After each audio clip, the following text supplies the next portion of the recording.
The quiet collapse of Britain's letting agents. Over the past 18 months, more than 2,000 UK letting agencies have shut down. Not merged, not rebranded, closed outright. In London, the closures have been especially stark.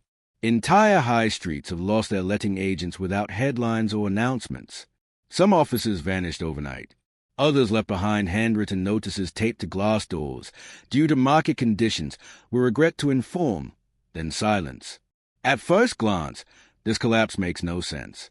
Demand for rental housing has not fallen. In fact, London rents are at record highs. Properties still let quickly. Tenants still compete fiercely. And yet, the companies that manage these rentals are disappearing. So while letting agents is collapsing in the middle of a rental boom, the numbers that don't add up, but do. In early 2024, one of the UK's largest online letting platforms admitted that more than 30% of its landlord clients had exited the market within 2 years. At the same time, the average independent London letting agency saw profit margins fall below 4%, a level at which most businesses cannot survive. High rents, fewer landlords, collapsing agents. These three facts seem contradictory, but together they describe the reality of a system breaking under its own weight. To understand why London's rental middlemen are disappearing, you have to trace a chain reaction that began years ago and is now reaching its terminal phase. The regulatory reset that broke the model. The modern collapse of letting agencies cannot be understood without understanding regulation, specifically the Tenant Fees Act of 2019. That legislation rewrote the economics of lettings almost overnight. Tenant-paid fees, referencing charges, renewal fees, check-in costs, and administrative add-ons were banned. These fees had quietly underpinned agency margins for decades. The policy was popular. It reduced upfront costs for tenants and was framed as a crackdown on unfair practices. But what replaced that income stream was nothing. Policymakers assumed agents would absorb the cost. Landlords assumed agents would cut fees. Agents assumed landlords would accept higher management percentages. None of those assumptions held. Landlords, already under growing tax pressure, resisted fee increases. Competition between agencies pushed prices down rather than up. Absorbing the loss simply meant operating on thinner and thinner margins. The business model didn't collapse immediately. It began to starve. Compliance expanded as profitability shrank. At the same time, compliance obligations exploded. Letting agent became responsible for navigating right-to-rent checks, deposit protection rules, borough-by-borough licensing schemes, escalating EPC requirements, anti-money-laundering regulations, data protection audits. Each new rule brought training costs, documentation burdens, software expenses, and legal exposure. Mistakes stopped being minor inconveniences. They became financial liabilities. By 2023, running a compliant London letting agency required legal awareness approaching that of a small law firm. For large national chains, this was survivable. For small independent agencies, it was suffocating. Some tried to automate.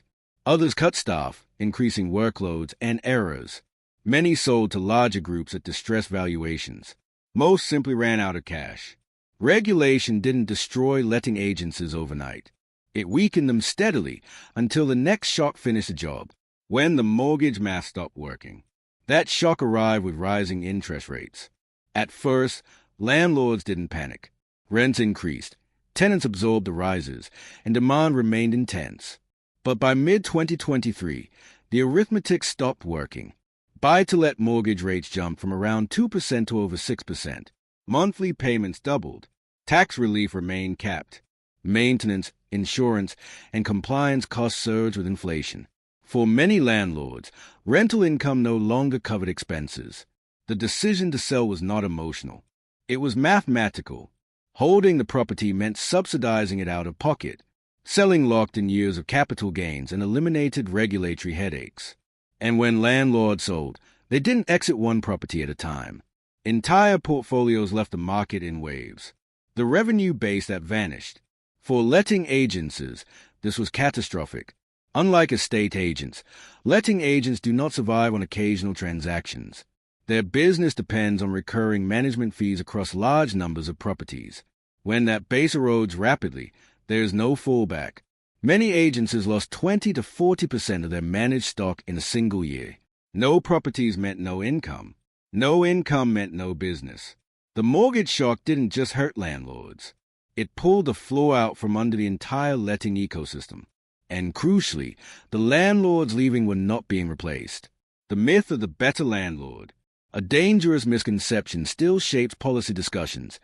The belief that as small landlords leave, they are replaced by more professional ones. In theory, this sounds reassuring. In reality, it is largely false. New individual landlords are not entering the London market at scale. Stamp duty remains punitive. Yields are low relative to risk. Regulation is complex and politically hostile. For most would-be entrants, the numbers simply don't work. Instead, properties are being absorbed by owner-occupiers, permanently removing them from the rental pool. Large corporate build-to-rent operators who manage internally. Both outcomes cut traditional letting agents out entirely. Each block acquired by a corporate operator removes hundreds of potential agency clients overnight. A business model built for a world that no longer exists.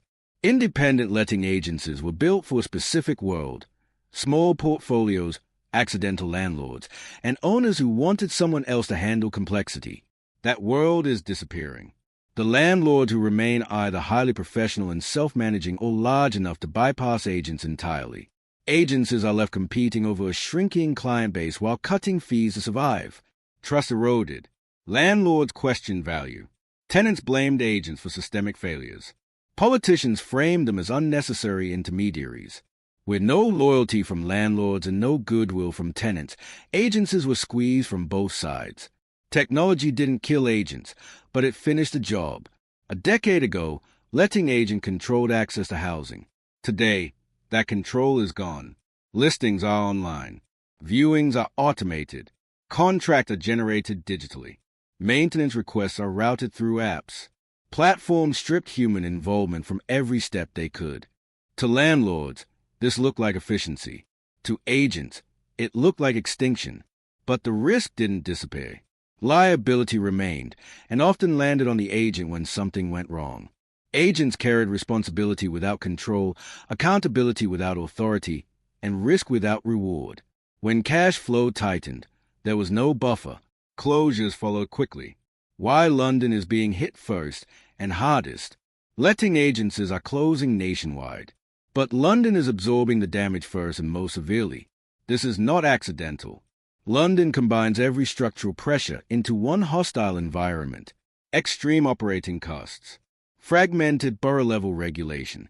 Faster landlord exits. Higher fixed costs. More aggressive enforcement. What might be survivable elsewhere becomes fatal here. Agencies grew during years of expansion. When contraction arrived, downsizing wasn't enough. Fixed costs remained high while revenue collapsed. Every survival move weakened the business further. For many, closure wasn't failure. It was the only rational outcome. An ecosystem thinning to the point of no return. Entire neighborhoods are now losing agents simultaneously. High streets that once hosted several firms now have none. In some boroughs, tenants struggle to find local agencies at all. The rental market still exists. Demand remains relentless. But the human infrastructure that once mediated it is disappearing. What replaces it is more centralized, more impersonal, and more brittle. London is not experiencing a normal business cycle. It is watching an ecosystem thin out to the point where recovery becomes unlikely. New agencies are not opening to replace the old ones. The risk is too visible. The margins too thin. The knowledge too hard to rebuild. Housing still exists. Money still flows. But the connective tissue between people and property is gone. And that is why London is being hit first, not because it is weaker than the rest of the UK, but because it reached the breaking point before anyone else.